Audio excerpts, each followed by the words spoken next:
blizzard came down like God's own curtain, thick and absolute. Each snowflake was a whisper of death, building layer upon frozen layer until the world became nothing but white void.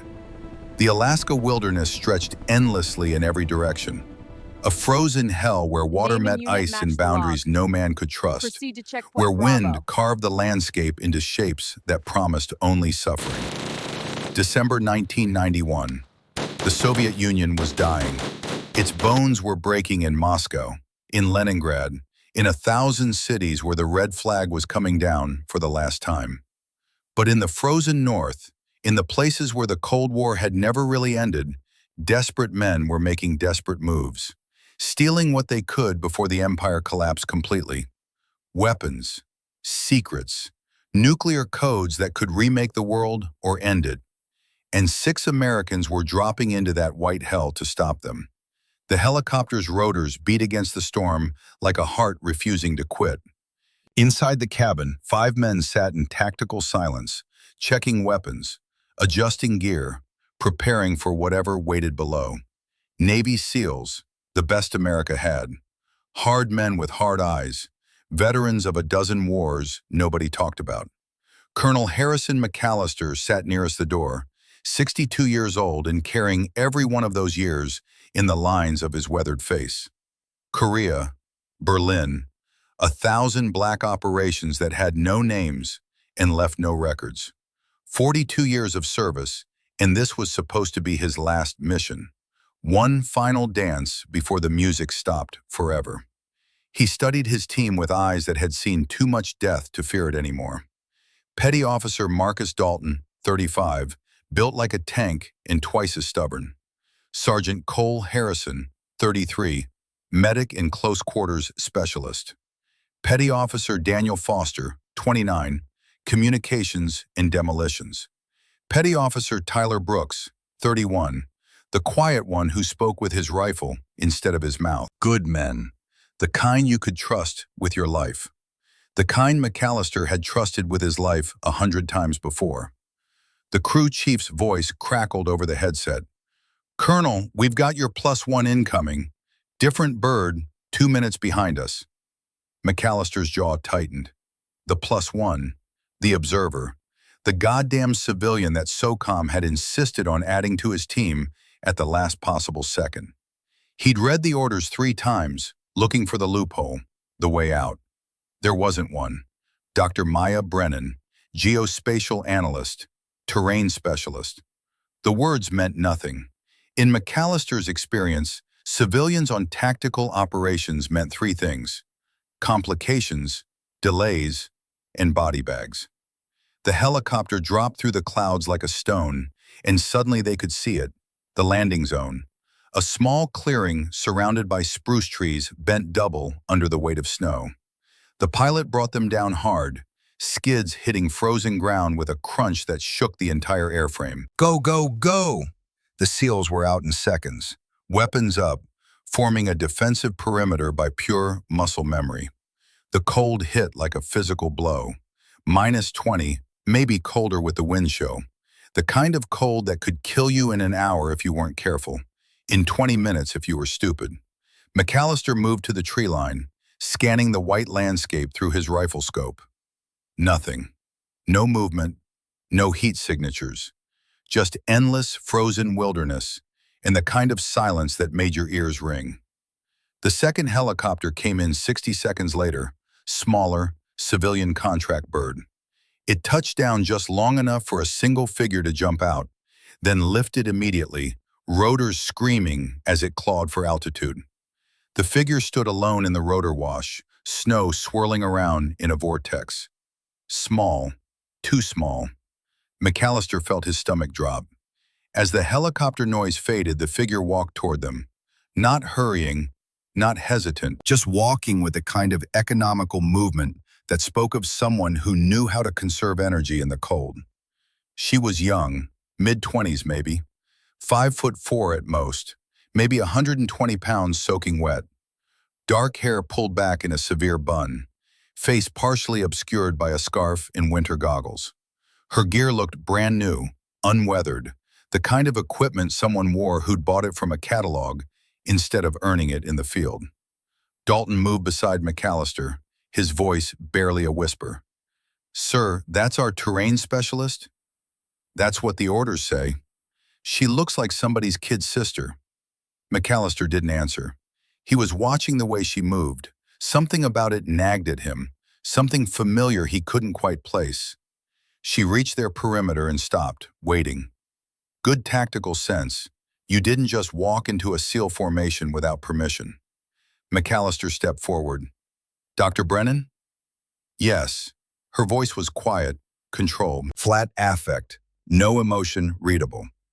"Colonel Harrison McAllister, this is my team." He gestured to each man in turn, rattling off names and specialties. She nodded at each introduction, but said nothing. "Ma'am, I need to be clear about something," McAllister continued. "This is a combat operation, hostile territory, confirmed enemy presence. My job is to complete the mission. Your job is to stay behind us, stay quiet, and do exactly what I tell you. Understood?" "Understood." "You've got cold weather training?" "Yes." "Arctic survival certification?" "Yes." "Combat first aid?" "Yes." One-word answers, no elaboration, no warmth.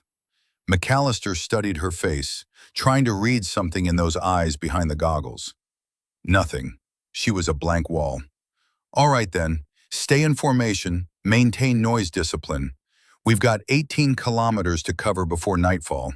Move out." The team fell into tactical spacing automatically. A Dalton on point, McAllister in the center, Dr. Brennan just behind him. The mission brief had been sparse. Soviet sleeper cell, 8 to 12 operatives, moving toward an abandoned DEW line station. Distant early warning. A relic from the days when America watched the skies for Russian bombers.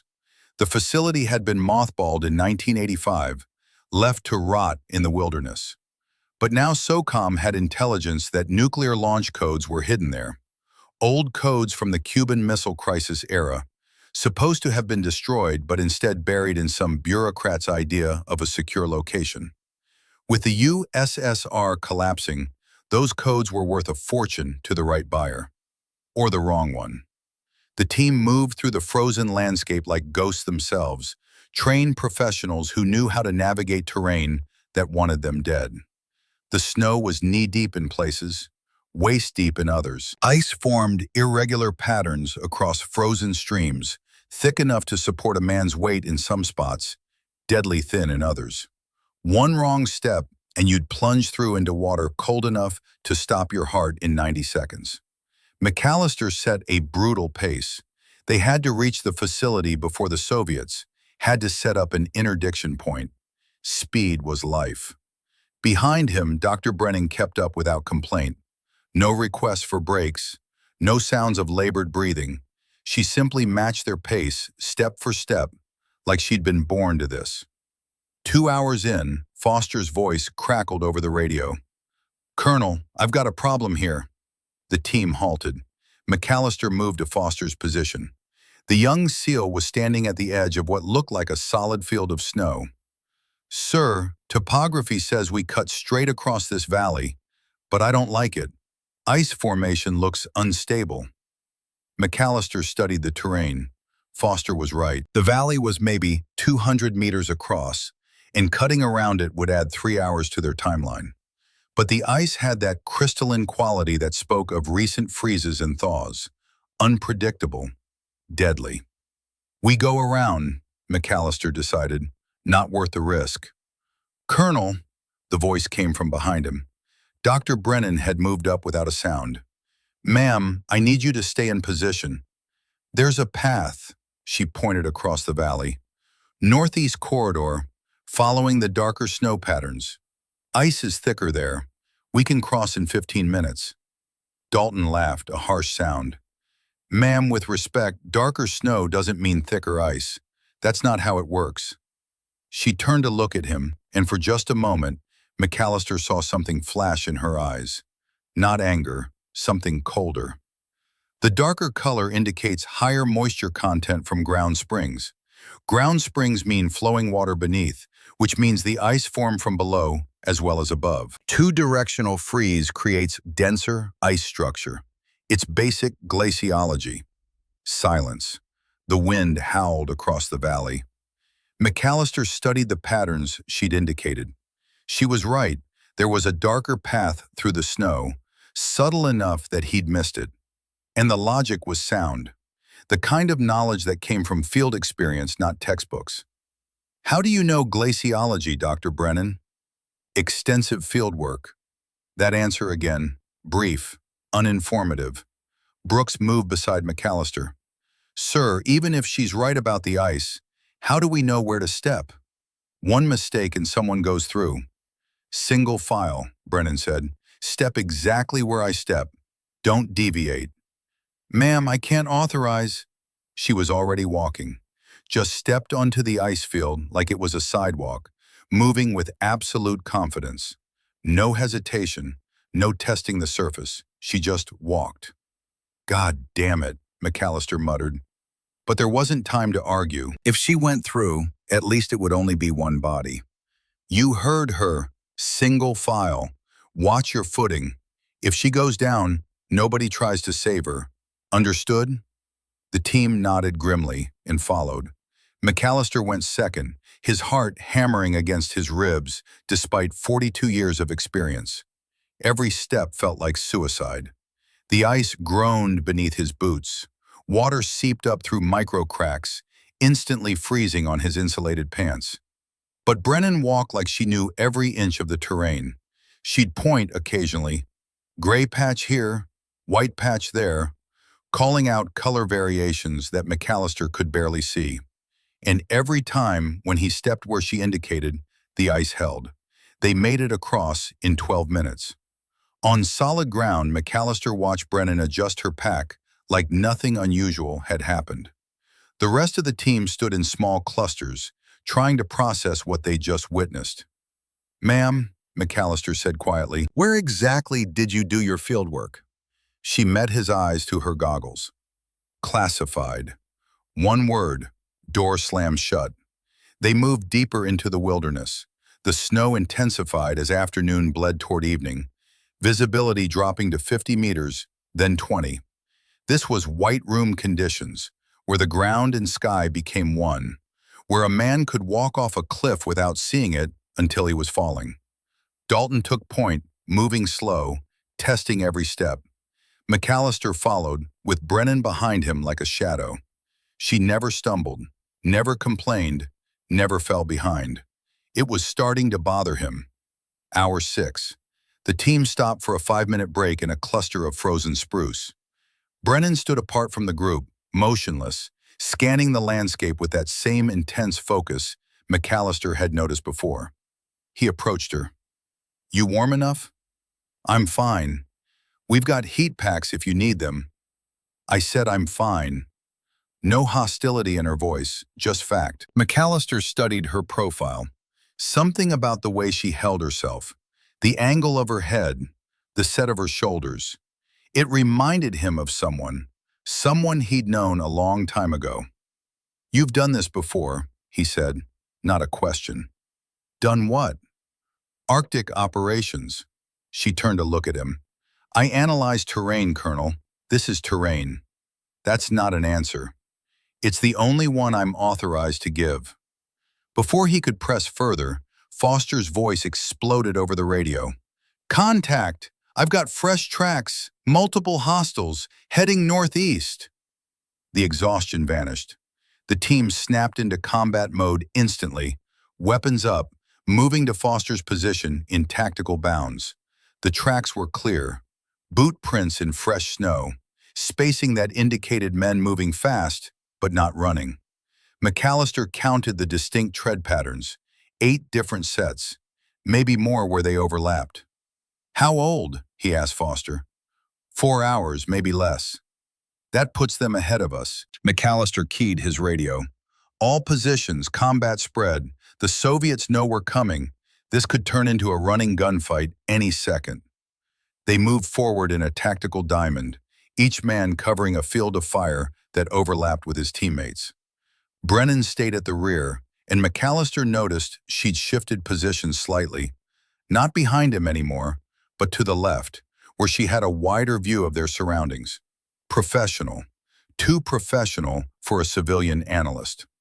The tracks led them through a narrow defile between two ridges, the kind of terrain that made every veteran's instincts scream. Perfect ambush site, perfect kill zone. "Sir," Dalton whispered over the radio, "I don't like this, we should go around." McAllister agreed, but going around meant another 2-hour detour. They were running out of daylight, running out of time.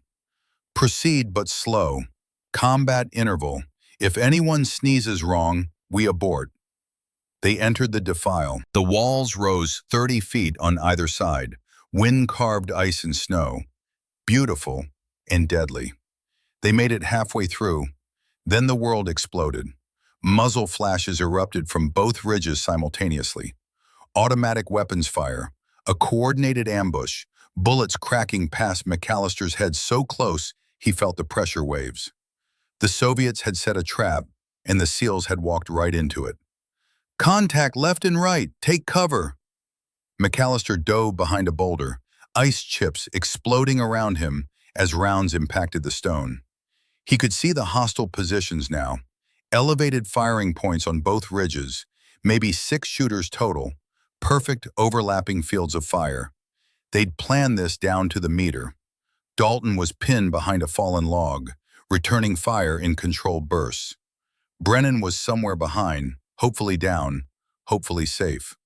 Foster was yelling coordinates over the radio, trying to direct their response. A bullet struck the boulder inches from McAllister's head, showering him with rock fragments. He risked a glance around the edge, acquired a target, Soviet operator, maybe 80 meters up the left ridge, behind an ice formation. McAllister fired twice. Missed. The angle was impossible, the hostile too well protected. Another burst of fire, this time from the right ridge. Brooks cried out, hit, shoulder, blood spreading across his white camouflage. Harrison was moving, staying low, getting to Brooks, applying pressure to the wound with professional efficiency. McAllister saw the next shooter lining up, right ridge, elevated position. Saw the barrel tracking toward Brennan and Brooks, both exposed, both about to die. He brought his rifle up, knowing he wouldn't make the shot in time, knowing he was about to watch 2 people die. The shot came from behind him. A single rifle report, deep and authoritative, the distinctive boom of a long-range precision weapon. The hostile on the right ridge jerked backward and fell, tumbling down the slope in a spray of snow and blood. McAllister's head snapped around. Brennan was still with Brooks, hands on his wound. Every member of his team was accounted for, positions known. Who the hell had made that shot? "Sound off," he barked into the radio. "Who took that shot?" Dalton, "Negative, sir." Foster, "Not me." Brennan, "Negative." Brooks, through gritted teeth, "Wasn't me, sir. I'm a little busy bleeding." McAllister scanned the terrain behind them. Nothing. No shooter, no hide position, just empty wilderness. But someone had fired. Someone had made a 600-meter shot through falling snow and killed a hostile who was about to execute his people. A second shot rang out, same deep boom, same authoritative crack. Another Soviet operator on the left ridge dropped. Perfect center mass hit. The remaining hostiles panicked. McAllister could hear them shouting to each other in Russian, see them breaking position, trying to locate the new threat. They fired wildly into the landscape, hitting nothing but air. A third shot, fourth, fifth, each one a kill, each one eliminating a threat with surgical precision. The ambush collapsed. The surviving Soviets, however many were left, fled into the wilderness, abandoning their prepared positions, their coordinated fire plan, everything. They ran like men who'd seen a ghost. Silence fell, just the wind and the soft patter of snow on ice. McAllister stayed frozen, his mind trying to process what had just happened. 5 shots, 5 kills, ranges exceeding 600 meters, through falling snow, in conditions where most snipers wouldn't even attempt a shot, and the shooter was invisible. "Brennan," he said slowly, "where are you?" "Here, Colonel." Her voice came from Brooks's position, calm as ever.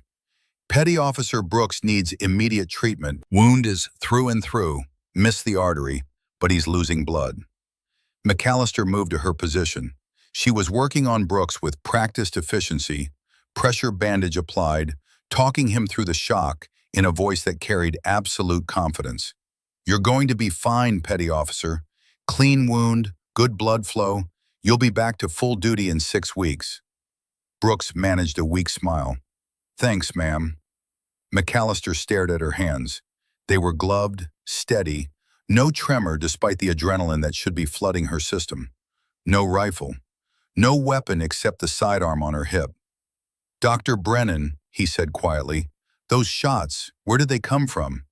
She looked up at him, and for just a moment, he saw something in her eyes. Amusement, maybe, or pity. "I don't know, Colonel. Perhaps you should ask your team." "I did ask my team. None of them fired." "Then perhaps one of the hostiles had poor trigger discipline." She stood, brushing snow from her knees, and walked away to check the perimeter, leaving McAllister standing in the blood-stained snow with more questions than answers. Dalton approached, his face troubled. "Sir, I tracked the second shot's origin point.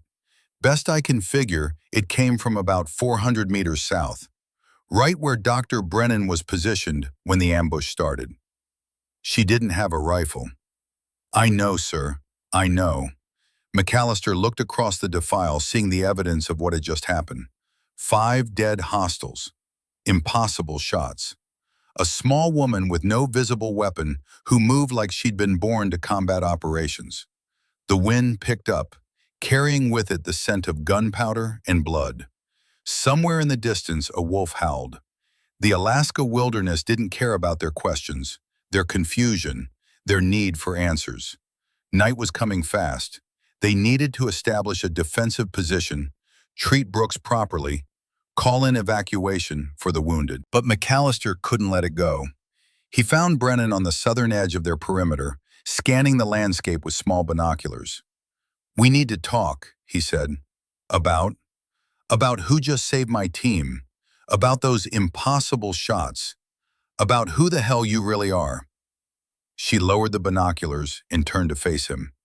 For a long moment they stood in the falling snow, 2 people carrying secrets, neither willing to break first. Finally she spoke. "Your primary concern should be Petty Officer Brooks, Colonel. He needs evacuation within the next 4 hours or risk complications." "I'm aware of my responsibilities, ma'am, but I'm also responsible for knowing who's operating in my area of operations. Those shots..." "We're fortunate," she interrupted. "Perhaps the hostiles fired on each other in confusion. 5 times? Perfect headshots? Through a blizzard?" She smiled then, just slightly, the first real expression he'd seen on her face. "The battlefield is chaos, Colonel. Strange things happen." Before he could press further, Foster's voice crackled over the radio. "Colonel, I've raised SOCOM. They're sending a medevac bird, ETA 90 minutes. But sir, there's something else." "Go ahead." "Command is asking about our observer. They want confirmation that Dr. Maya Brennan is alive and unharmed." McAllister looked at Brennan. "She's fine. Why?" A pause, then Foster's voice, confused. "Sir, they said to tell you that losing her would be catastrophic to national security. Those are their exact words. Catastrophic to national security." The world seemed to stop. McAllister stared at the small woman in front of him, seeing her with new eyes. Brennan's expression didn't change. "You should answer them, Colonel. Tell them I'm unharmed and mission capable." "Mission capable," McAllister repeated slowly. "That's an interesting choice of words for a civilian analyst." "Is it?" Appeared over the ridge 30 minutes later, rotors beating against the storm. They loaded Brooks aboard, the medic giving a thumbs up he'd make a full recovery. As the bird lifted off, disappearing into the white sky, McAllister gathered what remained of his team. 4 SEALs and 1 mystery. "We've still got a mission," he said. "The Soviets are ahead of us, probably regrouping. We move out in 10 minutes. Stay sharp." Dalton pulled him aside. "Sir, about Dr. Brennan." "I know. She's not what she claims." "I know. So what do we do?" McAllister looked at where Brennan stood, checking her gear with the same mechanical precision a soldier would use. The same way he'd seen soldiers do it 1,000 times over 42 years. "We complete the mission," he said finally, "and we watch her very carefully." They moved out as full darkness fell, using night vision to navigate the frozen landscape. The temperature dropped to -30, the kind of cold that made your lungs burn with every breath. They walked in silence, each man alone with his thoughts. McAllister's mind kept returning to those shots. The precision, the timing, the impossible skill required to make kills at that range, in those conditions. He'd only known one person capable of shooting like that: Commander Patricia Hayes, the finest sniper he'd ever trained. The woman who'd fought harder than anyone to prove that women belonged in naval special warfare. The woman who died 3 years ago in Alaska, in a training accident that had never sat right with him. And Brennan moved exactly like Patricia had moved, carried herself exactly like Patricia had, made tactical decisions exactly like Patricia would have made them. It couldn't be coincidence. At midnight, they made camp in a small depression surrounded by ice formations that would shield them from the wind. No fires, no hot food, just freeze-dried rations eaten cold, and the shared misery of men trying to stay alive in a place that wanted them dead. McAllister took first watch, positioning himself where he could see the surrounding terrain and keep one eye on Brennan. She sat apart from the group, writing in a small notebook by the light of a red-filtered pen. Every so often she'd pause, look up at the darkness, then return to her notes. After an hour, McAllister approached her position. "Can't sleep?" he asked. "Maintaining operational logs." "That's very military of you, for a civilian." She looked up at him, and in the red light her face was all planes and shadows. "Is there something you want to ask me, Colonel?" "Yes, but I don't think you're going to answer." "Try me." McAllister sat down on a nearby rock. "That shooting, that wasn't luck. That wasn't confusion. That was world-class marksmanship, the kind of skill that takes years to develop, decades." "If you say so." "I've trained snipers for 20 years, Dr. Brennan. I know what I'm looking at. Those shots were made by someone operating at the absolute peak of the profession." She said nothing, just watched him with those unreadable eyes. "I've only known one person who could shoot like that," McAllister continued. "Her name was Commander Patricia Hayes, best sniper in naval special warfare. She died 3 years ago, right here in Alaska." Finally, a reaction. Brennan's jaw tightened, just slightly. "You knew her," McAllister said, not a question. "I can't discuss classified." "I know." He leaned forward. "But here's what's not classified. Patricia mentioned a protege once, years ago before she died. Said she'd found someone with a natural gift, a young woman who reminded her of herself." Silence. The wind howled across the frozen landscape. "How old are you, Dr. Brennan?" 27. Same age Patricia was when she made commander. Youngest in SOCOM history. He studied her face. "Until someone broke her record." Brennan closed her notebook carefully. When she spoke, her voice was soft, almost gentle. "Colonel McAllister, you're a good officer. Patricia spoke highly of you." There it was, confirmation, admission. "You knew her," he said again. "Yes." "She trained you." "Yes." "And now you're here, in Alaska, same place she died. That's not coincidence." Brennan stood, and for the first time McAllister saw real emotion in her face. Pain, anger, grief. "No," she said quietly, "it's not coincidence. But that's all I can tell you, for now." She walked back to her position, leaving McAllister alone in the cold darkness with the certainty that nothing about this mission was what it seemed. He looked up at the stars, barely visible through the clouds, and thought about Patricia Hayes, about the way she'd fought every doubt, every skeptic, every man who'd said women didn't belong in combat, about the day she died, the official report that had never made sense, the questions that had never been answered. And now here was her protege, operating undercover, making impossible shots, hiding secrets that SOCOM considered catastrophic to national security if exposed. Tomorrow they'd reach the facility. Tomorrow they'd face whatever waited there. But tonight, McAllister made a decision. Whatever Dr. Maya Brennan was hiding, whatever mission she was really on, he was going to protect her. He owed Patricia that much. He owed her everything. The watch changed. McAllister tried to sleep but couldn't. His mind kept returning to those 5 shots. 5 kills. 5 perfect eliminations in conditions that should have made accurate shooting impossible. Patricia would have been proud. Whatever else was happening, whoever Brennan really was, Patricia would have been so damn proud. The wind carried snow across their position, covering their tracks, erasing their presence. By morning, it would look like they'd never been there at all. Ghosts in the white hell. Dawn broke gray and merciless over the Alaska wilderness. The storm had passed during the night, leaving behind a landscape transformed into crystalline perfection. Every surface glittered with fresh snow, virgin white stretching to the horizon. Beautiful. Deadly. The kind of beauty that could kill you if you forgot for 1 second that it was trying. McAllister woke his team at 0500. No one had slept well. The cold had seeped through every layer of insulation, every technological barrier between human flesh and the raw Arctic. They moved like old men at first, joints stiff, muscles protesting, until the blood started flowing and training took over. Brennan was already awake when McAllister checked her position.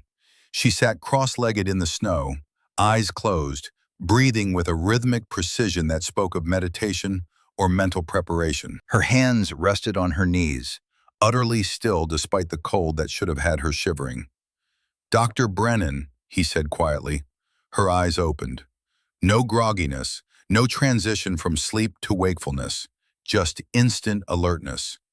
"Colonel, we move out in 15 minutes. You ready?" Always. That confidence again. Absolute, unshakable. They broke camp and moved northeast, following the Soviet tracks through terrain that grew progressively more treacherous.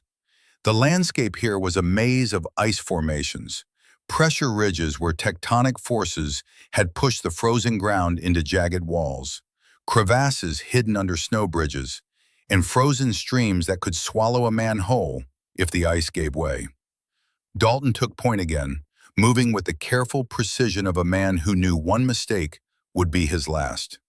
Behind him, the team maintained tactical spacing, weapons ready, every sense tuned to the environment. Brennan moved in the center of the formation now. McAllister had repositioned her there after last night, where she'd have maximum protection. She hadn't protested, hadn't questioned, just accepted the change and adapted. Hour 3. The Soviet tracks grew fresher, 2 hours old, maybe less.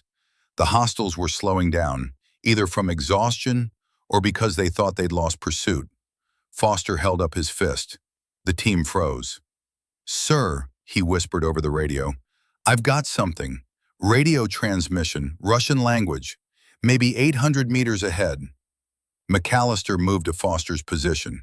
The communications specialist had his portable SIGINT equipment out, headphones pressed to his ears, listening with the intensity of a man whose life depended on what he heard. "Can you translate?" "My Russian's not great, but—" Foster concentrated. "They're talking about the facility. Station Zebra 7. They keep saying that. And, wait," his face went pale. "Sir, they just mentioned a name. Volkov. Dmitry Volkov." The world stopped. McAllister's blood ran cold. He grabbed Foster's shoulder, maybe harder than he should have. Say that again. Volkov. Dmitry Volkov. They're taking orders from someone named... I know who he is. Dalton had moved closer, along with the rest of the team. Sir, who's Volkov? McAllister's mouth was dry. He looked at Brennan. She'd gone absolutely still, her face a mask, but her hands had formed into fists. Volkov is a ghost, McAllister said slowly. Spetsnaz legend. One of 3 snipers in the world who operated at the absolute peak of the profession. He was active during the Cold War, ran operations in Berlin, Prague, a dozen other places. The man was a ghost even when the USSR was strong. Now, with everything collapsing, he shook his head. I thought he was dead, or retired, or disappeared into whatever hole old Soviet operators crawl into when their empire dies.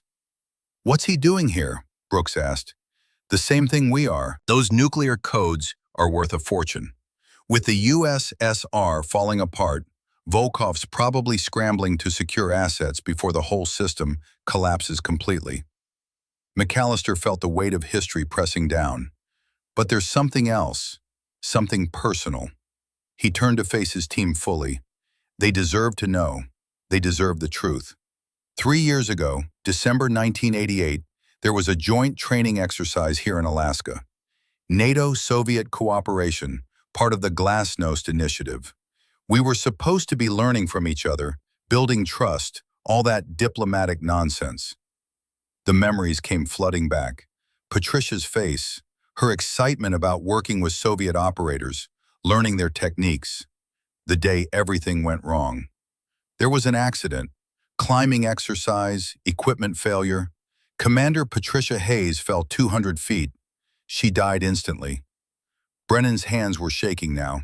Subtle, but McAllister saw it. The official report said it was equipment failure. Bad carabiner, metal fatigue, tragic accident. But I never believed it. The gear was inspected. Everything was perfect. And there were inconsistencies, small things that didn't add up. You think Volkov killed her? Dalton said quietly. I think Volkov sabotaged her equipment. I think he murdered her and made it look like an accident. McAllister's voice was hard as the ice around them. But I could never prove it. He vanished immediately after the exercise ended, just disappeared. And without evidence, without proof, there was nothing I could do. Silence fell across the team. The only sound was the wind whistling through ice formations. Then Brennan spoke, her voice so quiet they almost didn't hear it. It wasn't an accident. Everyone turned to look at her. Dr. Brennan, McAllister started, my name is Commander Evelyn Thorne. She reached inside her jacket and pulled out a leather credential case. Opened it. 05, United States Navy, SOCOM Maritime Sniper Division. Commander Patricia Hayes was my mentor for 8 years. She trained me personally from the time I was 19 years old. The credentials were real. McAllister recognized the holographic seals, the embedded security features that marked them as genuine Department of Defense issue. But what made his breath catch was the rank. 05. Commander. The same rank as him. You're 27, he said slowly. 27 years, 8 months. Youngest 05 in SOCOM history. She looked at each team member in turn. Commander Hayes held that record before me. I broke it 6 months ago. Dalton stared. You're a commander. You outrank most of us. Yes. Then why the cover? Why pretend to be a civilian? Evelyn's jaw tightened. Because my mission parameters required assessment under realistic conditions. SOCOM needed to evaluate this team's readiness for black operations. They needed to know if you could adapt to unconventional support, if you could handle situations that didn't match your training or expectations. Foster shook his head. We've been tested? This whole time? You were being tested. Evelyn's voice softened slightly. Past tense. The evaluation ended the moment I had to intervene yesterday. When hostile action threatened your lives, my cover became secondary to your survival. McAllister felt like he'd been punched. The shots yesterday, that was you. Yes. Where was your rifle? We never saw you carrying one. For the first time, a ghost of a smile crossed Evelyn's face. Follow me. She led them 200 meters south to a cluster of ice formations that had looked completely natural when they'd passed it the day before. But now, in the morning light, McAllister could see the subtle signs. A depression in the snow, maintained and controlled. Ice chips arranged to create a natural-looking barrier, a small gap between two formations that provided a narrow shooting lane. Evelyn reached into the gap and withdrew a rifle case wrapped in white camouflage netting. She laid it on a flat rock and opened it with careful reverence. The weapon inside made McAllister suck in his breath. It was a work of art, a custom-built precision rifle that probably cost more than he made in a year. .338 Lapua Magnum, carbon fiber barrel that would stay stable across extreme temperature variations. A Schmidt and Bender scope that looked like it belonged on a satellite telescope. The entire weapon was coated in a white and gray pattern designed to vanish against snow and ice. "This is Phantom," Evelyn said, running her hand along the barrel with something close to affection. "She's been with me for 4 years, 236 confirmed eliminations across 7 theaters of operation." Brooks whistled low. "That's not standard issue." "No, built to my specifications, tuned to my preferences, maintained by exactly one person." She picked up the rifle with practiced ease, checking the chamber automatically, even though McAllister could tell she knew it was clear. "The longest shot I've made with her was 1,943 meters. Siberia, winter conditions similar to this. But my average engagement range is 12 to 1,400 meters." "That's impossible," Harrison said flatly. "Wind variance alone at that range, in these conditions, is extremely difficult," Evelyn interrupted. "Not impossible. I've spent 8 years training for environments exactly like this. Cold weather, low visibility, moving targets who know someone's hunting them." She looked directly at McAllister. "It's what I do, Colonel. It's what I'm exceptionally good at." He believed her. Everything he'd seen over the past 24 hours suddenly made perfect sense. The terrain navigation, the tactical awareness, the impossible shots that had saved his team. She wasn't lucky.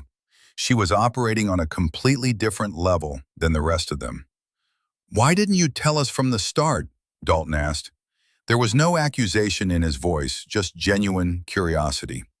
Evelyn secured the rifle back in its case. "Because the real mission wasn't just about the nuclear codes. It was about evaluating whether this team was ready for operations that don't officially exist. The kind that require absolute trust in teammates whose full capabilities you might not understand." She stood and faced them fully. "SOCOM needed to know if you could adapt, if you could roll with unconventional support, if you could trust your people even when things didn't make sense." A pause. "You passed, Colonel McAllister. All of you. You questioned, which shows healthy tactical awareness, but you didn't panic. You didn't freeze. When things went sideways, you adapted and survived." McAllister felt something shift in his chest. Respect. Understanding. And underneath it all, a growing certainty that there was still more to this story. "Commander Thorne," he said formally, "why are you really here? What's the connection to Volkov?" Her face went cold. "Volkov murdered Commander Hayes. He sabotaged her climbing equipment during that joint exercise. I was there. I was 24 years old, watching from the ground, and I saw her fall, saw her die, and I couldn't do anything except watch." The pain in her voice was raw, real. "Afterward, I went through her gear myself, found micro-fractures in the carabiner that could only have been created deliberately, tool marks that matched Soviet equipment. But by then, Volkov was gone, vanished into the chaos of the collapsing USSR. "You've been hunting him," McAllister said, "for 3 years. Every intelligence asset I could access, every contact, every favor owed. And 6 weeks ago we got a hit. Volkov was organizing a team to steal the codes from Station Zebra 7. SOCOM saw an opportunity, recover the codes and draw Volkov out into the open. Dalton shook his head. So we really are bait? No. Evelyn's voice was steel. You're hunters. I'm the bait. Volkov knows SOCOM would send someone after him. He knows Patricia had a protege. He's been expecting me. That's insane, Foster said. He could have 100 men waiting.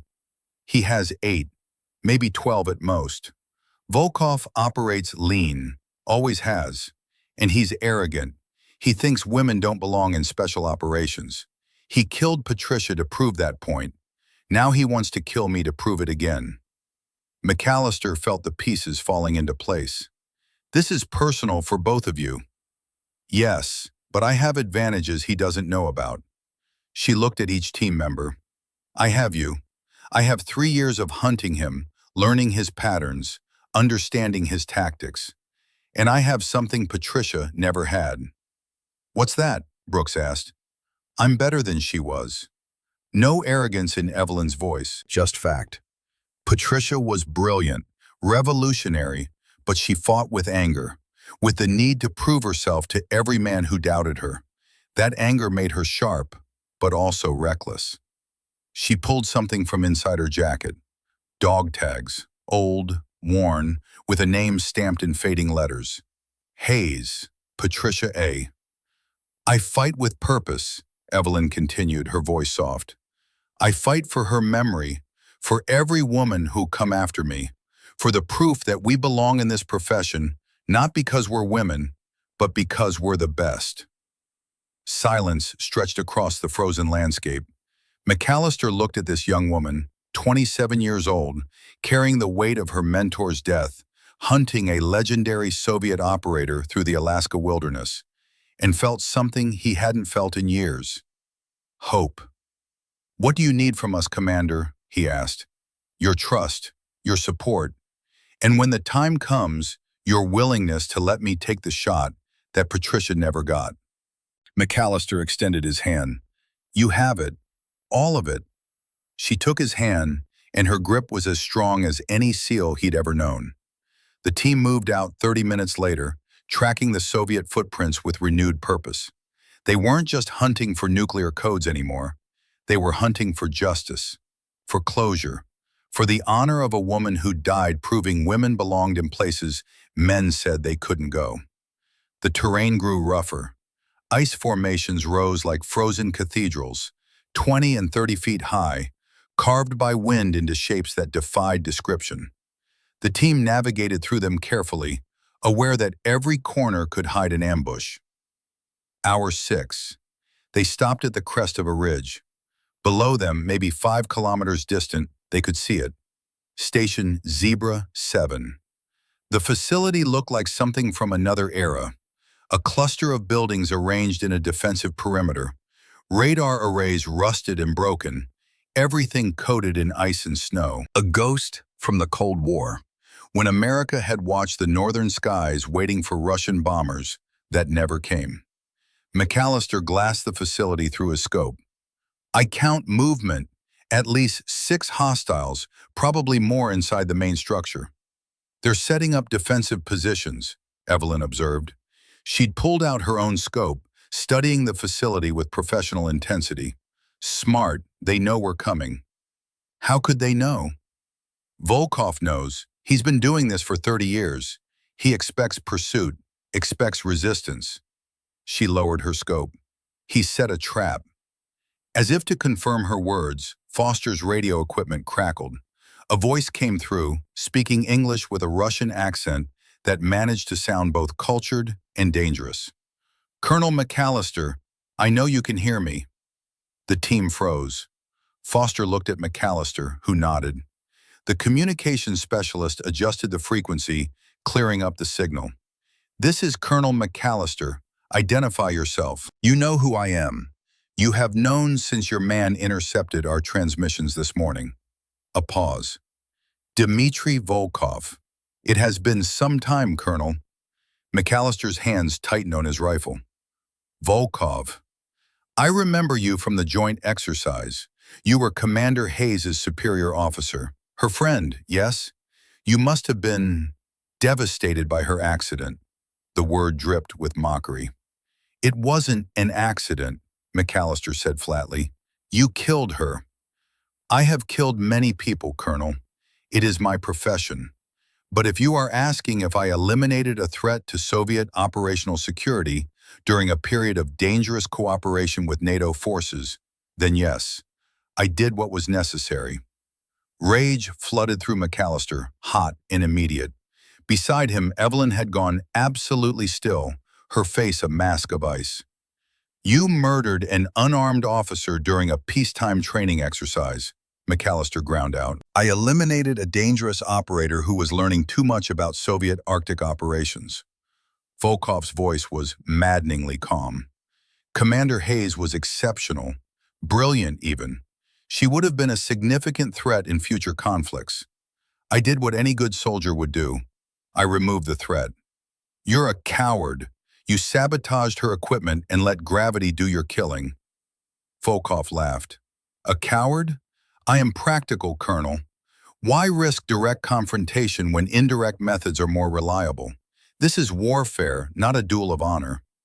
Evelyn reached over and took the radio from McAllister's hand. When she spoke, her voice was utterly calm.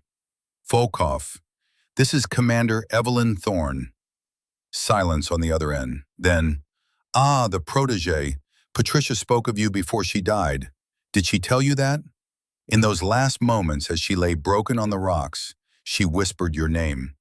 Tell Evelyn I'm sorry, she said. Sorry that she could not finish your training. Evelyn's face didn't change, but McAllister saw her hand tremble. Just for a second. You're lying, she said. Am I? She also said you had a gift, that you were better than she was, even at 19. I laughed at her. Women in combat operations, it is joke. Biological impossibility. You lack the strength, the aggression, the killer instinct that makes a true warrior. And yet I've killed 236 enemies, Evelyn said quietly. How many have you killed, Volkov, in your entire career? A pause. You have done your research. 183 confirmed eliminations. I passed your record 2 years ago. I am, by every objective measure, a more effective operator than you are. Numbers mean nothing. Any child can pull a trigger from safe distance. What matters is whom you have faced. I have fought the best NATO had to offer. I have survived 40 years of operations. You are 27 years old. You are child playing at war. Then prove it. Evelyn's voice was steel wrapped in ice. You and me. The codes don't matter. The mission doesn't matter. This is between us. Sniper versus sniper. Settle what you started when you killed Commander Hayes. McAllister grabbed her arm. Evelyn, no. She shook him off, eyes never leaving the radio. Volkov's laugh echoed across the frequency. You want duel? Like old times? Night challenging night? This is amusing. I'm serious. Let Colonel McAllister's team go. They walk to extraction, unharmed. You and I remain. We settle this the way it should have been settled 3 years ago. Professional versus professional. And why would I agree to this? Because you're proud. Because you need to prove I'm inferior. Because killing me with help from your men would mean nothing. It would only prove you couldn't beat me alone. Evelyn's voice dropped, became almost gentle. Because you know I'm right, Volkov. You know that killing Patricia wasn't about national security. It was about your ego, about proving women don't belong. Now you have chance to prove it definitively. Or are you afraid? Silence stretched across the radio. McAllister could almost hear Volkov thinking, weighing options, calculating odds. Finally, you are clever. Using my pride against me, Patricia taught you well. A pause. Very well, I accept your challenge. But understand, when I kill you, it will prove what I have always known. Women are inferior in combat operations. Your death will be my evidence. We'll see. What are your terms? The facility has two main towers, east and west. You take one, I take the other. Distance between them is approximately 400 meters. We count to 3, then we hunt each other. First to kill wins. Your SEAL friends may watch from distance, but if they interfere, my men will kill them all. Agreed. When? Noon tomorrow. This gives us both time to prepare, to consider, to understand fully what we are doing. Volkov's voice became almost sad. You know, Commander Thorne, in another life, I think Patricia and I would have been friends. We understood each other. She knew the cost of excellence in this profession. Do you?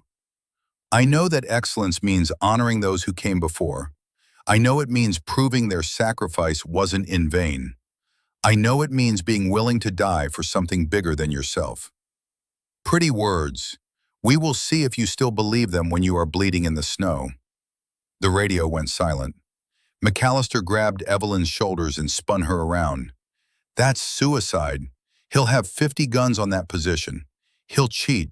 He'll kill you the second you expose yourself. No, he won't. Evelyn's voice was certain.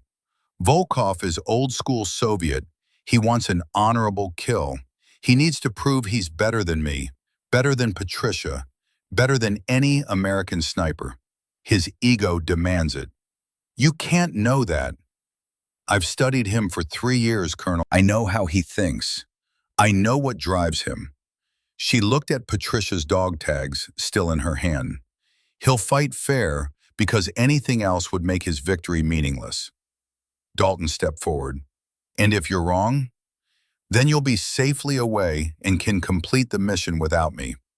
We don't leave people behind, McAllister said harshly. Evelyn's expression softened. Colonel McAllister, sir, I know your history. I know you lost an operator 2 years ago because you trusted the wrong person. I know that guilt drives every decision you make. McAllister felt like she'd punched him. How? Because I did my homework. You're a good leader because you care, because you feel responsible for every person under your command. She stepped closer. I'm not asking you to trust me blindly. I'm asking you to trust my record. 43 operations, 100% success rate, 0 friendly casualties under my protection. 0. She pulled out a tablet from her pack, showed him a classified file. Her service record, operation after operation, each one successful. The numbers were staggering. Patricia died because I wasn't good enough to save her. I was 19 years old, still learning, still becoming. I've spent 3 years making sure I never fail like that again. Her eyes were fierce. Trust me, Colonel, please. McAllister looked at his team. Dalton, Brooks, Foster, Harrison. They'd gathered close, listening. Each one nodded. If you go, we provide overwatch, McAllister said finally. Distant, invisible. If Volkov brings backup, we engage.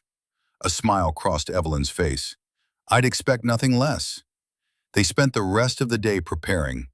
Evelyn found a position 800 meters from the facility, established a hide that gave her perfect observation of the 2 towers Volkov had mentioned. She worked with methodical precision, arranging ice and snow to create natural-looking cover that would conceal her completely. McAllister watched her work with growing respect. Every movement was economical. Every decision was tactical. She wasn't just good, she was operating at a level he'd rarely seen, even among Tier 1 operators. As evening fell, he found her sitting in her hide, cleaning Phantom with ritualistic care. Each component was removed, inspected, cleaned, and reassembled with the kind of attention that spoke of someone who understood their life depended on this weapon functioning perfectly. Can I ask you something? He said. Yes, sir.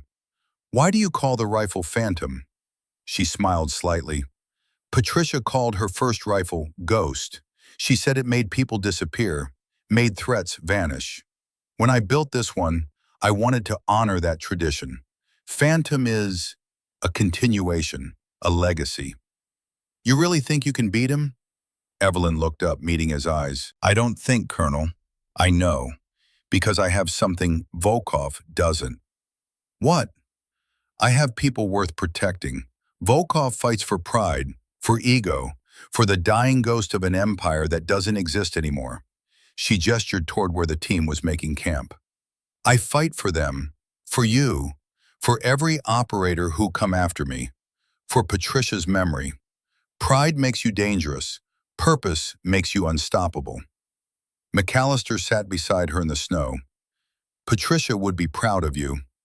I hope so. Evelyn's voice was quiet. I really hope so.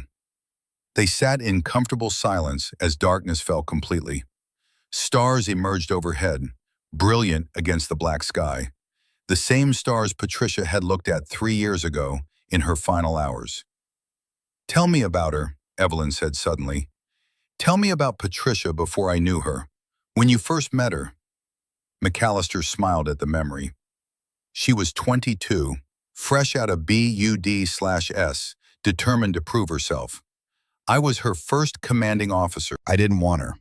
Didn't think women belonged in special operations. I was wrong. What changed your mind? She did. Every day, every operation, every time she did something I thought was impossible. He shook his head. She fought harder than anyone I'd ever seen. Not just against the enemy, against every doubt, every skeptic, every man who said she couldn't do it. And she won. Every time, she won. That anger, Evelyn said, the need to prove herself, that's what killed her, isn't it? McAllister was quiet for a long moment.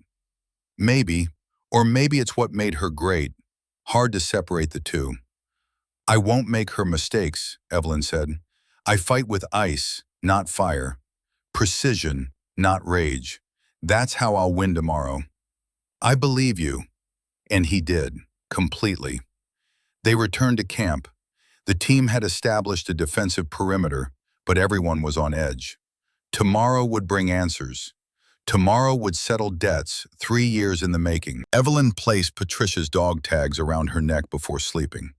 McAllister took last watch, keeping one eye on the distant facility where Volkov waited. In the darkness, he whispered a prayer to whatever gods looked after soldiers. A prayer for Evelyn, a prayer for his team, and a prayer for Patricia Hayes, whose legacy was about to be honored or avenged. The Alaska wilderness was silent around them, holding its breath. Tomorrow would be written in blood and snow. Dawn came slowly to the frozen wilderness, light bleeding across the horizon like a wound. The sky was the color of old bruises, purple and gray and black, all mixed together. No wind, no sound, just the terrible silence of a world waiting for violence. Evelyn woke before the sun touched the ice. She'd slept 3 hours, dreamless and deep, the sleep of someone who'd made peace with what was coming. Her hands moved automatically through the pre-mission ritual, checking gear, loading magazines, running through calculations that had become as natural as breathing. McAllister found her an hour later, already in position, Phantom laid out in front of her like a sacred offering. "How you feeling?" he asked quietly. "Ready." One word, absolute certainty. The team's in position, 800 meters out, elevated hide sites. If Volkov's men try anything, we'll have clear shots. Evelyn nodded but didn't look away from the facility. In the growing light, she could see it clearly now. 2 towers, east and west, exactly 400 meters apart. Volkov would take one, she'd take the other. And between them, the frozen ground where one of them would die. "Colonel," she said softly, "if this goes wrong, it won't. But if it does, there's a letter in my pack for SOCOM. It explains everything. My mission, my research on Volkov, the evidence about Patricia's death. Make sure they get it." McAllister's throat was tight. "You're coming back, Commander." She finally looked at him, and in her eyes he saw something he recognized. The same look Patricia had worn before every dangerous operation. Not fear, not doubt, just acceptance of what had to be done. Patricia used to say that excellence requires sacrifice, That proving yourself means being willing to pay the price, whatever it is. Evelyn touched the dog tags around her neck. I'm ready to pay it. She also said that coming home was part of the job, that dead heroes don't train the next generation. A smile ghosted across Evelyn's face. Then I'll just have to win and come home. The sun broke over the ridge at 0847 hours. Golden light spilled across the frozen landscape, turning ice into diamonds, making the world beautiful one last time. At 11:45 hours, Evelyn began her approach to the West Tower. She moved like smoke, using every scrap of cover, every fold in the terrain. The facility loomed larger with each step. Abandoned buildings, rusted equipment, everything coated in ice that sparkled in the noon sun. A tomb from another era, waiting to claim new bodies. The West Tower was a metal structure, 30 feet high, with an observation platform at the top. Ice had formed in thick sheets along the supports, making the climb treacherous. Evelyn ascended carefully, testing each handhold, aware that one slip would end everything before it began. She reached the platform at 11:55 hours, 5 minutes to noon. The view was spectacular. She could see for miles, endless white wilderness stretching to the horizon. And 400 meters east, she could see the other tower, could see a figure climbing it with the same careful precision she'd used. Volkov. Even at this distance, she could make out details. Tall, maybe 6'2", heavily built, moving with the economical grace of someone who'd spent a lifetime in hostile environments. He wore white camouflage, same as her, carried a rifle that even from here she could identify. SVD Dragunov, the legendary Soviet sniper rifle. Custom-built, probably, maintained for decades. A worthy opponent. He reached his platform. For a long moment they simply looked at each other across the frozen distance. Two snipers. Two professionals. Two people who devoted their lives to the art of precision killing. Volkov's voice crackled over the radio. Commander Thorne, you are punctual. I respect this. Volkov. Before we begin, I want you to know, I respected Patricia Hayes. She was finest NATO sniper I ever encountered. Killing her was not personal. It was professional necessity. Evelyn's hands tightened on Phantom. You murdered her to protect your ego, because she proved women could operate at your level. That's not professional, that's cowardice. Perhaps we will never know the truth of my motivations, but today we will know the truth of one thing. Who is superior sniper? You or me? We will. I will count to 3. On 3, we both may fire. No rules after that. Hunt how you wish. Kill how you must. May the better shooter survive. Evelyn settled into prone position. Every muscle relaxed. Breathing slowed. Heartbeat dropped to 42 beats per minute. The world narrowed to scope picture, wind indicators, range calculation. 400 meters, wind minimal, maybe 5 miles per hour from the northeast. Temperature -18 Fahrenheit. Ice particles in the air, minimal but present. Bullet drop would be 1. Target assessment. Volkov in prone position, similar to hers. Body armor visible under his camouflage. She'd need headshot or hip shot. Headshot more reliable but smaller target. Hip shot could disable, allow follow-up. 2. Wind gust, 3 seconds. Compensate right, half MOA. Volkov breathing, chest rising and falling, pattern recognition. He'd pause between breaths. Fire during the pause. Patricia's voice echoed in her memory. When everything's on the line, when the shot's impossible, stop calculating. Trust your body. Trust 8 years of training. Trust yourself. 3. Time stopped. Evelyn's finger tightened on the trigger, the smooth 3-pound pull that she'd practiced 10,000 times. The rifle bucked against her shoulder, the suppressor reducing muzzle flash to almost nothing. Through the scope, she watched her bullet track toward Volkov's position. Simultaneously, she saw his muzzle flash. saw his bullet coming toward her. Some instinct, training, intuition, Patricia's ghost whispering in her ear, made her roll left. Volkov's bullet passed through the space where her head had been a fraction of a second before. It struck the metal platform behind her with a sound like a bell tolling. Her bullet struck Volkov center mass. He jerked backward, stumbled, but didn't fall. Body armor. Of course he'd worn body armor. Evelyn was already moving, rolling across the platform, bringing Phantom up for a second shot. But Volkov was moving too, faster than a man his age should be able to move, dropping below the tower's protective wall. "First blood to you, Commander," his voice came over the radio. "But you forgot the armor. Patricia made same mistake. Women always do. You think precision is enough. Sometimes you need power." Evelyn didn't respond. Words were waste of oxygen now. She scanned the tower through her scope, looking for any angle, any exposure. Nothing. Volkov had gone to ground. For 30 seconds, nothing happened. Two snipers concealed, waiting. The duel had become a hunt. Then movement. Volkov's rifle barrel emerging from behind the tower's eastern edge. He was repositioning, trying to get angle on her. Evelyn fired. The bullet sparked off metal inches from his barrel. Volkov pulled back immediately. "Good reflexes," Hu said over the radio.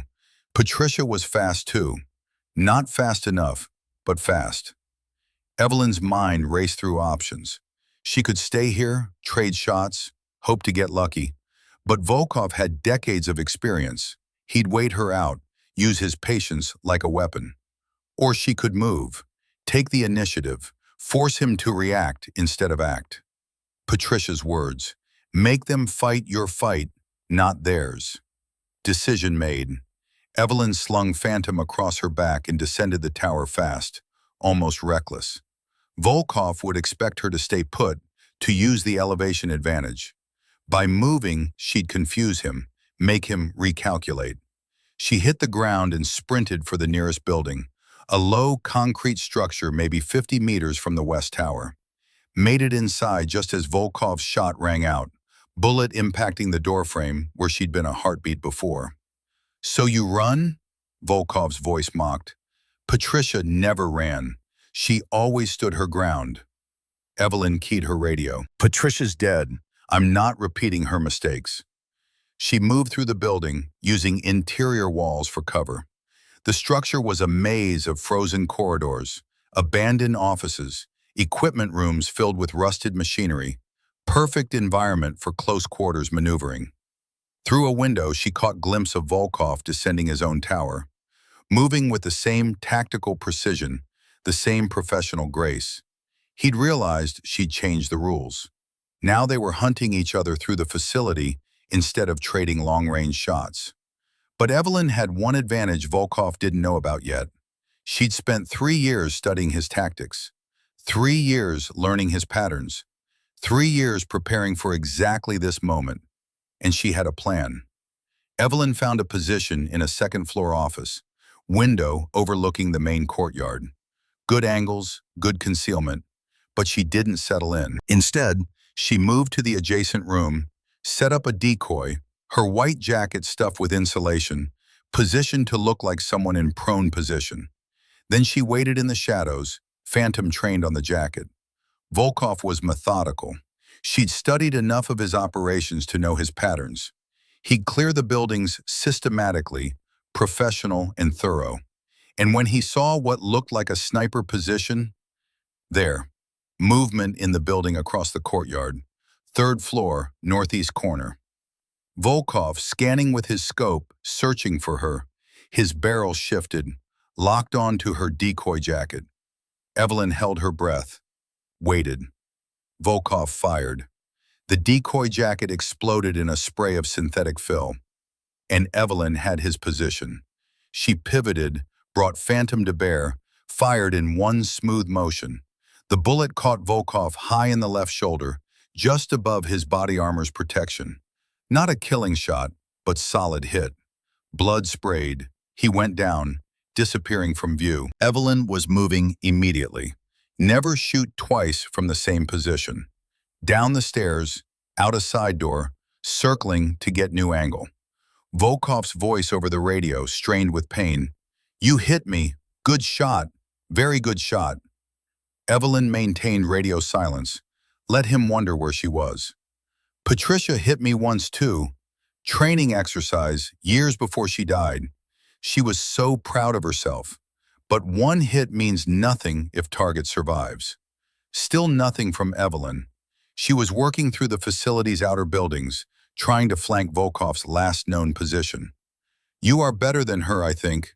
More disciplined, more patient. She fought with anger. You fight with ice." Volkov coughed, and Evelyn could hear pain in the sound. "But ice can be broken, Commander. Let me show you how." Explosion. The building Evelyn had shot from erupted in flames. Volkov had rigged it with explosives, probably during his preparation yesterday. The blast wave knocked her forward, sent her sprawling in the snow. Ears ringing, vision blurred, she forced herself up, checking for injuries. Bruised, concussed maybe, but functional. Volkov's laughter over the radio. "You thought I would fight fair? This is warfare, not sporting competition. I use every advantage." Evelyn keyed her mic. "You use demolitions because your shooting can't match mine." Perhaps, or perhaps I simply understand that dead is dead, regardless of method. But Volkov had made a mistake. The explosion revealed his position. The blast was triggered remotely, which meant he had to have line of sight to the building. Limited positions where that was possible. Evelyn scanned the facility. There, top floor of the main administrative building. Perfect vantage point for the detonator trigger. She moved fast, using the smoke from the explosion as concealment. Got into position behind a frozen vehicle, 300 meters from the admin building. Through her scope, she saw movement. Volkov, repositioning, trying to get angle on where he thought she'd be. But she wasn't where he thought. Evelyn settled into a firing position behind the vehicle. Controlled her breathing despite the concussion, despite the ringing in her ears. Let her training take over. She had one chance. Volkov was wounded, slower than normal, but he was also desperate, which made him dangerous. The shot needed to be perfect. Wind, 15 miles per hour, gusting. Temperature, -20. Distance, 310 meters. Target partially concealed behind concrete. Through the scope, she watched Volkov scan the facility, saw him pause, lock onto something, another building where he thought she might hide. He started to move. 3-second window as he shifted positions. Evelyn fired. The bullet caught Volkov in the right leg, just below the knee, shattered bone. He went down hard, screaming, his rifle clattering away across the floor. She was up and moving immediately, closing distance, Phantom ready for follow-up shot if needed. But Volkov wasn't done. Despite his injuries, shoulder wound, shattered leg, he was crawling, reaching for something hidden under debris. A detonator. Backup plan. If he couldn't win, he'd destroy everything. The facility, the codes, all of it.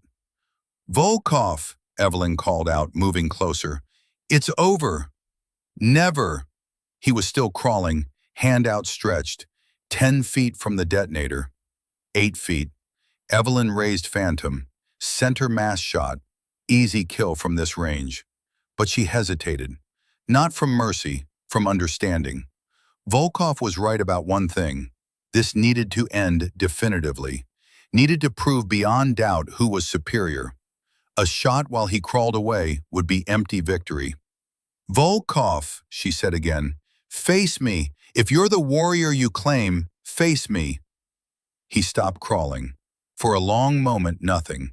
Then, slowly, painfully, he rolled onto his back. Blood soaked his camouflage from multiple wounds.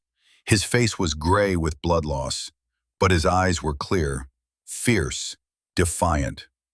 "You want honorable death?" he said. "Like samurai? This is foolish sentiment. I want you to see it coming, to know in your final moment that a woman beat you, that Patricia was right, that your entire worldview was wrong. Volkov actually laughed, wet, painful sound. You think killing me proves this? I am old man, injured, alone. Victory means nothing. You're Dmitry Volkov, legendary Spetsnaz operator, 40 years of experience, 183 confirmed kills. Evelyn's voice was steel. If you can't beat me, young, female, everything you say is inferior, then your entire career means nothing. Understanding crossed Volkov's face, then incredibly respect. You are clever, using my pride against me even now, at the end. He shifted, trying to sit up straighter despite his wounds.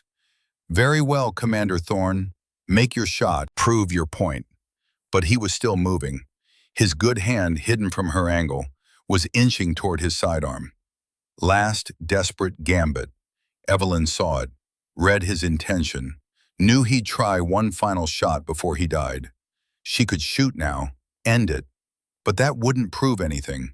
Instead, she lowered Phantom slightly, gave him the opening. Volkov's hand flashed to his sidearm, drew fast, faster than a wounded man should be able to move. Brought it up. Evelyn fired.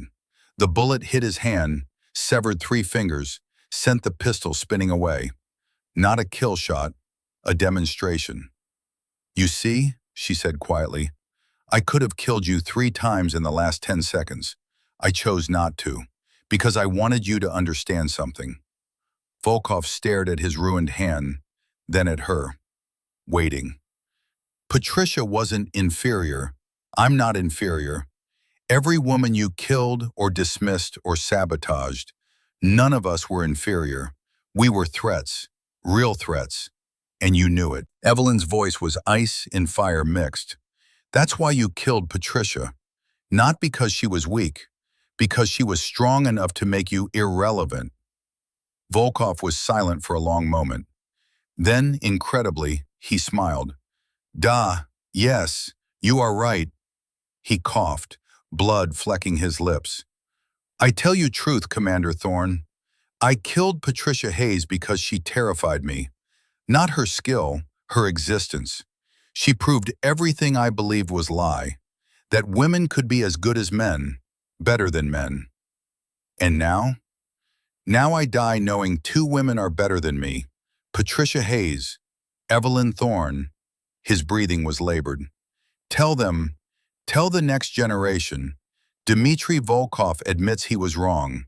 Women belong, not because of politics, because of skill, because you are better. He reached for the detonator one last time, not to trigger it, to push it away toward Evelyn.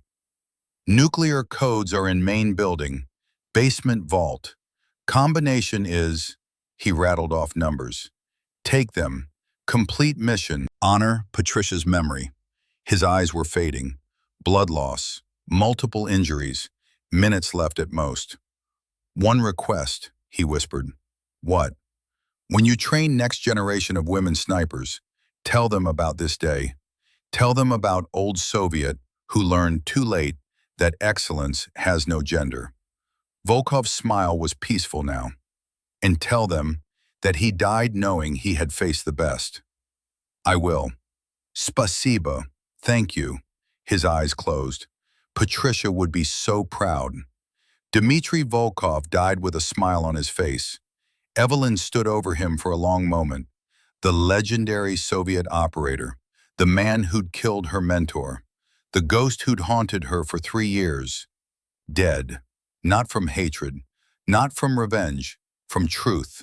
From the cold reality that he'd been wrong about everything that mattered. She keyed her radio. McAllister, target neutralized, facility secure, I'm coming home. The team arrived 10 minutes later. McAllister knelt beside Volkov's body, then stood and looked at Evelyn. How many hits? He asked quietly. 3, shoulder, leg, hand. You could have killed him with the first shot. Why didn't you? Evelyn looked at Patricia's dog tags still around her neck. Because killing him wasn't enough. He needed to understand, needed to admit he was wrong. And he did.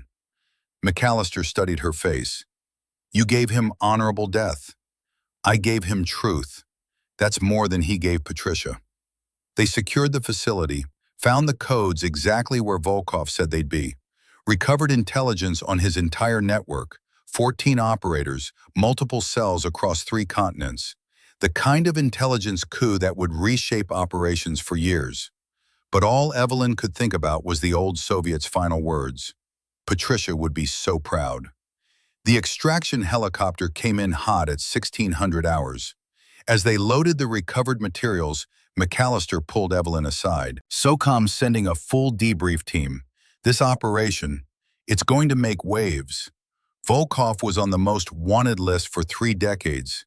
You just closed the biggest case in Russian counterintelligence history. I closed Patricia's case, Evelyn corrected. The rest is just paperwork. There's something else. McAllister's expression was serious. Captain Merchant wants to see you. He's bringing a commendation, Navy Cross probably, and he wants to discuss your next assignment. Next assignment? Training Division. They want you to establish the first dedicated female sniper program. Turn what Patricia started into something permanent. Evelyn felt tears threatening. Push them back. When? After you recover. Medical says you've got cracked ribs, probably concussion, definitely exhaustion. 6 weeks mandatory leave. I don't need... Commander, McAllister's voice was firm. That's an order. Rest, heal, process what just happened. Then train the next generation. She nodded. Yes, sir. The helicopter lifted off. Alaska wilderness falling away below them. Evelyn looked out the window at the frozen landscape where she'd finally avenged Patricia, where she'd proven, beyond any doubt, that women belonged. You did it, McAllister said quietly beside her. Everything you set out to do. Patricia's record is corrected. Volkov is gone. The codes are recovered. And you proved, he paused, you proved everything she died trying to prove. It doesn't bring her back. No, but it makes sure she didn't die for nothing. McAllister looked at the dog tags around her neck. That's the best memorial anyone can have. Evelyn closed her eyes, exhaustion finally catching up. In her mind, she heard Patricia's voice one last time. Well done, little ghost. Well done. 6 weeks later, Evelyn stood in front of a hospital mirror, adjusting her dress uniform. The Navy Cross gleamed on her chest. Her ribs had healed. The concussion symptoms had faded. She was cleared for duty. And today, she'd meet her first student. There was a knock on the door. Commander Thorne, there's someone here to see you. Evelyn turned. A young woman stood in the doorway. 19 years old, blonde, athletic build, eyes burning with the same determination Evelyn remembered in herself at that age. Commander Thorne, I'm Victoria Ashford. Colonel McAllister said, he said you might be willing to train me. Evelyn studied the girl, saw Patricia in her eyes, saw herself, saw the future. You want to be a sniper? More than anything, ma'am. I've been shooting since I was 12. I'm good, really good. But I want to be the best. I want to prove that women belong in special operations. Why? Victoria met her eyes steadily. Because women like Commander Patricia Hayes died proving it was possible. Because you proved it should be possible. Because the fight's not over until it's normal. Until no one questions whether we belong. Evelyn felt something shift in her chest. This was why she'd survived. Why Patricia had trained her. Why the legacy mattered. Report to the training facility Monday morning, 0500 hours. Bring your rifle, your gear, and your determination. Yes, ma'am. And Victoria, Evelyn's voice softened, it's going to be harder than anything you've ever done. Harder than you can imagine. You'll want to quit. You'll think you can't do it. But if you push through, if you refuse to accept impossible, you'll become something extraordinary. I won't quit, ma'am. I promise. After Victoria left, Evelyn walked to the window, looked out at the training grounds where she'd learned everything Patricia had taught her, where the next generation would learn, where the legacy would continue. She touched Patricia's dog tags one last time. Soon, she'd pass them to Victoria. When the time was right, when the girl earned them. "I kept my promise, Pat," she whispered. "I found him. I stopped him. I proved you right. And now I'll train them all. Every woman who wants to earn her place. Just like you taught me." The door opened again. McAllister, in civilian clothes now, officially retired but still consulting. "Ready?" he asked. "For what?" "Arlington. I thought you might want to visit before you start training on Monday." Evelyn's throat tightened. "Yes, I'd like that." They drove in silence to Arlington National Cemetery.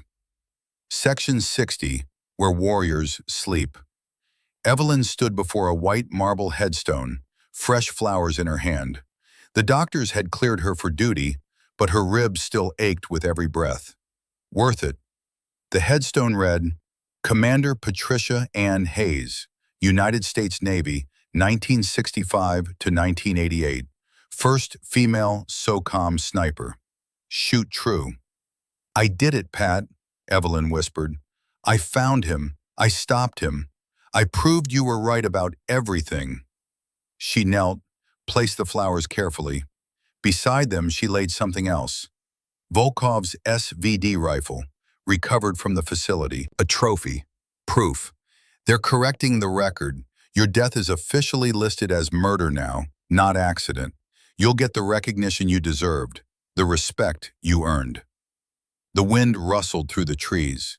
If Evelyn closed her eyes, she could almost hear Patricia's voice. "Proud of you, little ghost. So damn proud. I'm training the next generation, starting with a girl named Victoria. She reminds me of me at that age. Hungry, determined, refuses to hear the word impossible." Evelyn touched the headstone, cold marble under her palm.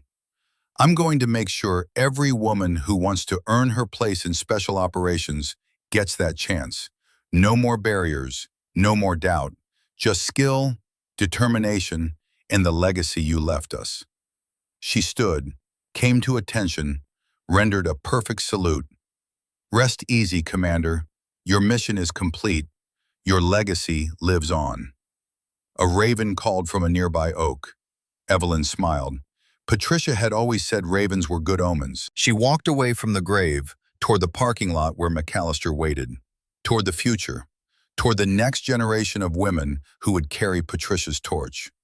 Behind her, if anyone had been watching, they might have seen the flowers move slightly in a wind that wasn't there. Or maybe it was nothing. Maybe it was everything. 18 months later, Commander Evelyn Thorne stood in front of a classroom at the SOCOM training facility in Virginia. 6 female sniper candidates sat at attention, including Victoria Ashford in the front row. On the wall behind Evelyn hung a photograph. Commander Patricia Hayes, young and fierce, holding her rifle with absolute confidence. "Before we begin," Evelyn said, holding up Patricia's dog tags, "I want to tell you about the woman who made all of this possible. Commander Patricia Hayes was the first female sniper in naval special warfare. She fought every doubt, every skeptic, every barrier placed in front of women who wanted to serve in combat operations.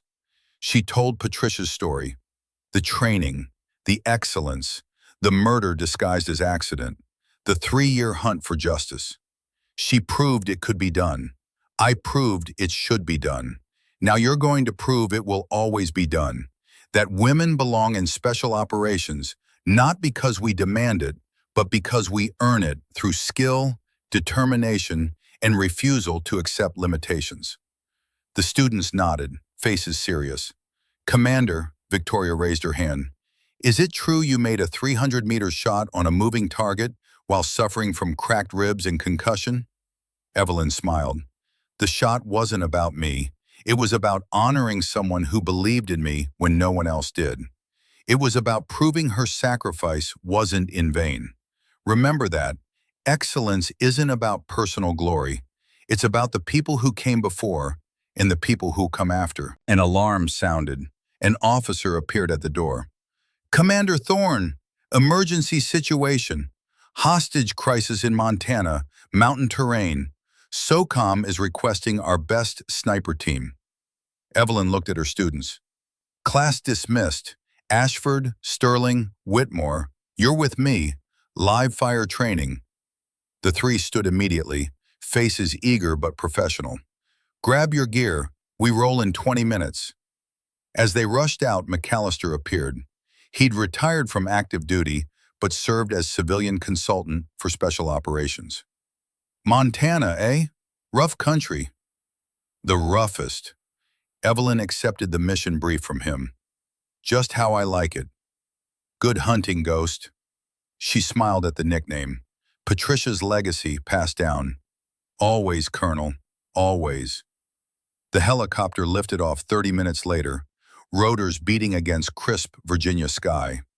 Evelyn sat in the crew cabin, Phantom across her lap, Patricia's dog tags around her neck. Across from her, Victoria and the others checked their own rifles with the same ritualistic care Evelyn had taught them. SOCOM had already repaired Phantom after the Alaska mission. New scope, recalibrated to her exact specifications. The rifle felt like an old friend, returned. The next generation. The future. The proof that Patricia's fight had been worth it. Through the window, Evelyn watched the world pass below. Training facilities, cities, mountains in the distance.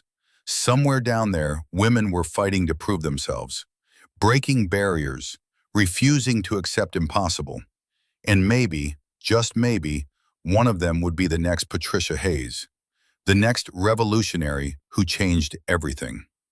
Evelyn closed her eyes and let Patricia's voice wash over her one last time. Excellence is the only answer to doubt. Competence demands respect. Legacy isn't measured in medals. It's measured in the people you inspire to be better than you were. I'm trying, Patricia, Evelyn whispered. Every day, I'm trying. The helicopter flew on toward Montana, toward the next mission, toward the future. And in that future, women like Patricia Hayes and Evelyn Thorne weren't anomalies or exceptions. They were exactly where they belonged.